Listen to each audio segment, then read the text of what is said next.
Hello everybody. I hope you will enjoy this video. It's taken me quite a long time to edit with how much my kids were coming in and out while I was trying to do just that little bit of flooring. It's not perfect by any stretch and I'm totally new to this, but if you like it, I really hope that you would hit the like button and click subscribe and then hit that little bell for notifications. Again, I would really appreciate it and I hope you enjoy the video. Let's roll. Welcome back to my channel. I'm Danielle. Today I'm just working on some of my flooring. It's been a very long process of doing this.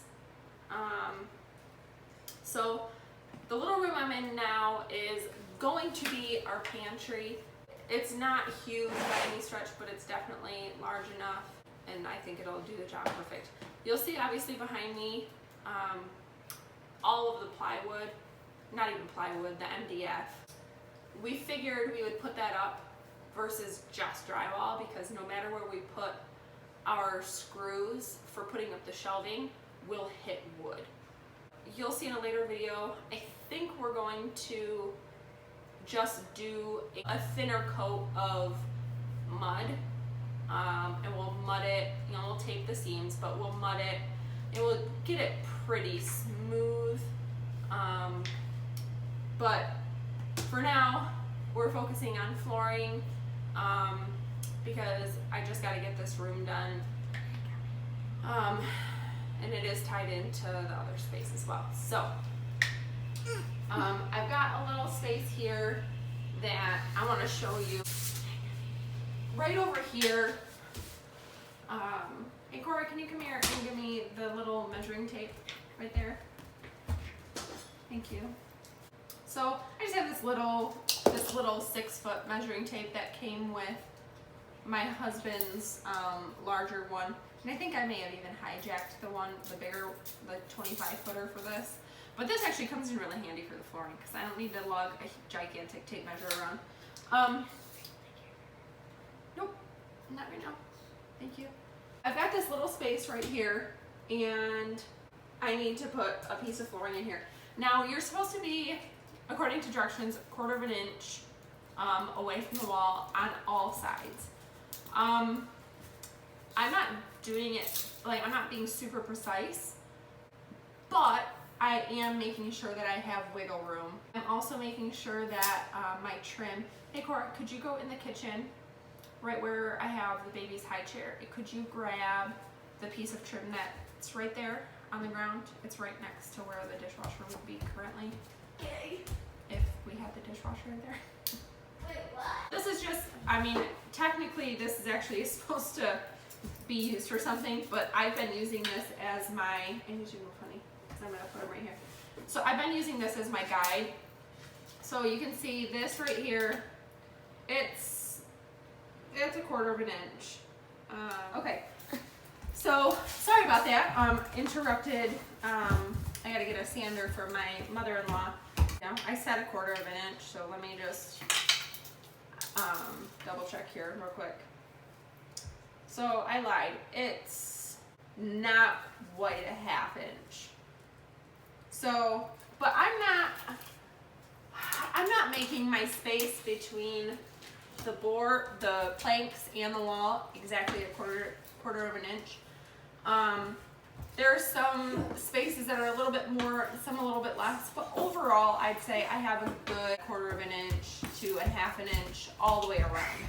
It's just I'm not being super particular in my cuts and everything like that. So, but with this, I actually will take this and I'll go around and I'll make sure that, and see like this is kind of one of those things, like you can see that it's not super flat and it's not super level, but I will take this and I'll just make sure, you know, that I've got a generally good, and this board isn't very true anymore either because it's been sitting and bowing and all that other jazz, and it has Emmy's writing on it because her name is written on it. I also, really all you need is a good utility knife. Hammer. A good hammer. I actually found, so I've been using a rubber mallet. It's actually a tile mallet to hit my tapping block, which keeps the edges that lock together of the flooring from getting damaged when I, hammer them together. However, I actually found that I prefer this kind of hammer. The rubber mallet, I feel like that bounces too much. Anyhow, I prefer a good old regular hammer. You can buy the kits. It comes with this. It comes with some spacers, and which I do use, especially on the starting rows. But you really only need a utility knife, a hammer. You do need a tapping block of some sort. I know other people on YouTube will just use like a scrap piece for whatever way they're locking in their flooring, and then they'll just tap the edge, of whatever. I'm actually going to use this piece because it'll actually I cut a little bit off, and then it'll go right here. So they'll tap, and they'll make their own little plank there. But overall, a hammer. I mean, it's helpful to have a measuring tape, but you don't have to have it. Good utility knife with a bunch of new blades. We happen to buy quite a few blades. Mine actually has this little compartment for three, maybe 4 extra blades. I've only ever put 3 in, and then it locks in. And then of course, you've got this little button here that you can pull the blade out, and you can put it in the opposite direction, so you actually get the use of it twice. But I just make sure after every use I close this, especially because I have my 2 other kids and my 1.5-year-old typically roaming around. I've been cut by one of these that's been laying on the floor before. My husband left one down when I was working on our girls' bedroom, Cora and Emmy's bedroom, and I didn't realize he had a knife out at all, and I walked in there barefoot and I sliced my foot open. Thankfully not bad enough to go to the emergency room or anything like that, so that was good. But so utility knife, tapping block, this comes in a kit. I'll show you the other piece. Cora, can you grab me that speed square? And then this. The other piece is right here. No, the other black thing. It's got 2 curved ends on it. This is a 12-inch speed square. This thing is the bomb. I wouldn't do this flooring without it. I have used a table saw as well for some cuts. I definitely liked the table saw, but I'd say more times than not, you don't need any power tools for this. There were some times where even that I did it with my utility knife, and I wish I would have had the table saw available to me at the time. Okay, so we're just gonna go into it. Sorry if you've seen my dirty feet. I was just outside helping my husband move a gate that we're installing. So you'll see that. We're actually putting it in at our house because it's actually a gate that's been hit. This is totally off topic from flooring, but I'll insert the clip in just a second of the gate that we moved. The reason we're installing it at our house is because it was actually hit previously and it broke in several places. And so we're testing a new product on the gate versus traditional welding. And so we want to see how well the gate holds up. Again, Michigan winters, all that kind of stuff, general use, it'll get a good amount of use here. So we want to test that product here versus at a customer. So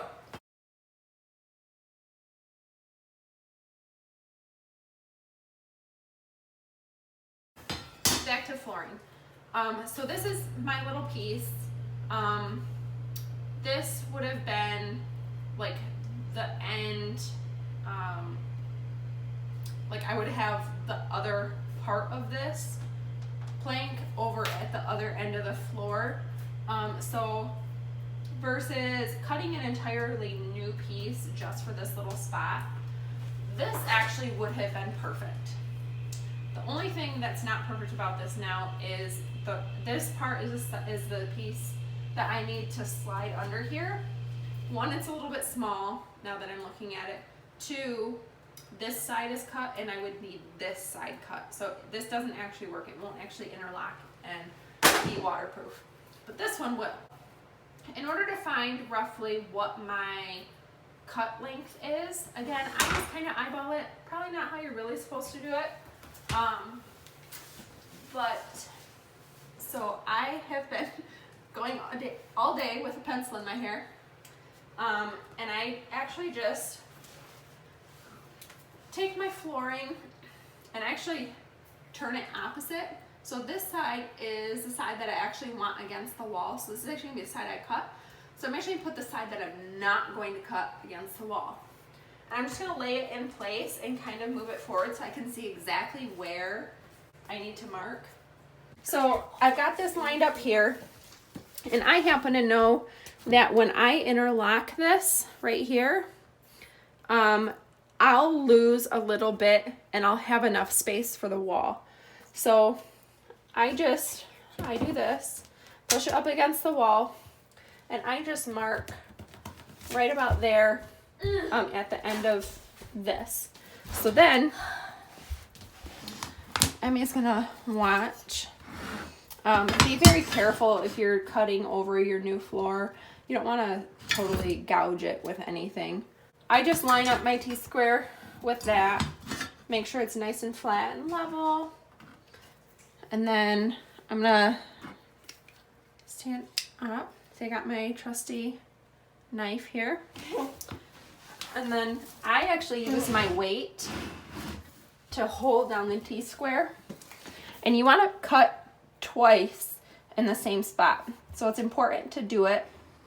And I'm just going slow because I don't want to go off of the end here onto my flooring that I've actually already installed. There's that. Now, the nice part is you can see the score line that I did. You're actually just going to take it. It's kind of like drywall where you score it and it'll actually break. And then here's my piece. So then I take this, okay, I kind of snap it in, and then I'm going to switch spots. So Cora, you come sit over here. I'm going to move over here so you can see. This is how I would normally do it. So and then I take my tapping block. It's going to be a little bit loud, but quite loud actually. So one of the things that you'll notice here is that it's gray right here. It's not installed yet. So what I find, one of the tricks that I found is I actually lift up a little bit and I kind of tap the flooring here and then I hammer it that way. And obviously it's still not going in over there, so then you just kind of work it a little bit and you'll see it start to move.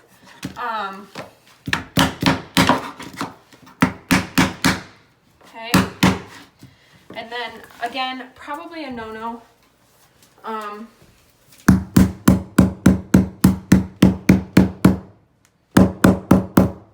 So I do that.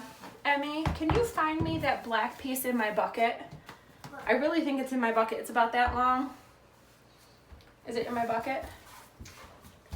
Yeah, I just take it over to you. Oh, okay. That sounds good. Because I don't know what it's going to look like. It's not in there. Okay, a lot of stuff is in there. But the piece I need is not in there. Mm. Oh, see, here's the measuring tape that matches that came with this. It looks like I have one of Daddy's too. All right, let's go see if we can find that piece. This also comes in the kit, so I'll show you what I do with this. This works well when you're putting in like your last piece, or like these edge pieces. I don't like how this one is not really, it looks like it's closed, but I can feel it, and it doesn't really feel like it's got a good contact yet. So I just put that in the corner. Again, this is gonna be loud. It's gonna be loud because I'm, actually give me that, can you give me that washcloth? I don't know. Here we go. Perfect, thank you. So I'll try to make it not so loud, but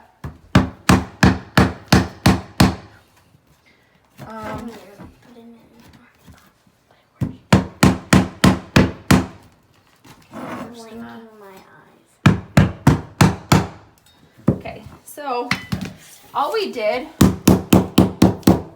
by doing that was we brought the planks together at their point right here. Now what I'm going to do is I'm just going to, and this is probably overkill, I just make sure my planks are nice and even. Okay, which it's not. There we go. Okay, and then I'm ready to put in another plank. This is actually, again, another board that was already cut. This will go for the way I've installed it. This will go along the wall here. So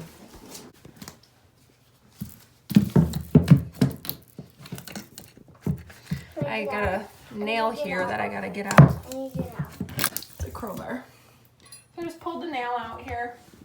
Make sure it doesn't land on the ground. One thing to remember when you're installing a man-made product is to make sure that these have patterns on them, and make sure you're not putting two repeating patterns right next to each other.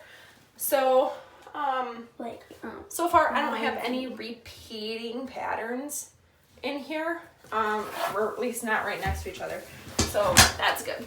I'm gonna install this, making sure I'm leaving some room over there.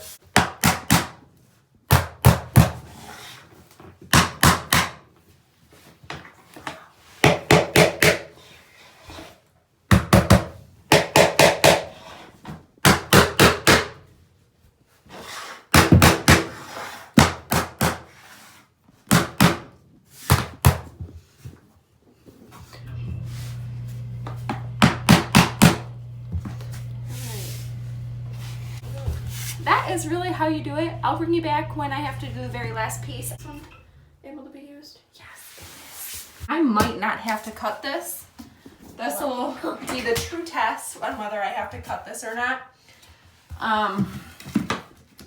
And you know what? Man, that's gonna be close. Because I can tell right now, this is not, it's gonna be not quite enough. In here we put a thicker baseboard, just to take care of that. I'm not sure which route we'll go yet. It's an old house. It was built in 1957, so you're not gonna have you're not gonna have straight walls. There's a ton of stuff that's crooked, so it's never just gonna be an easy peasy thing, which is totally okay. I actually enjoy this. When my 1.5-year-old isn't sitting in my lap as I'm trying to hammer or needing to make a cut, I actually find it enjoyable. So hopefully this helped you guys out. If you want me to show you a little bit more flooring, I'd be happy to do that. I have a whole lot more to do. If you like this video, I'd really appreciate it if you'd subscribe and hit the little bell for notifications. Otherwise, we'll see you in the next video. Bye, guys. Bye.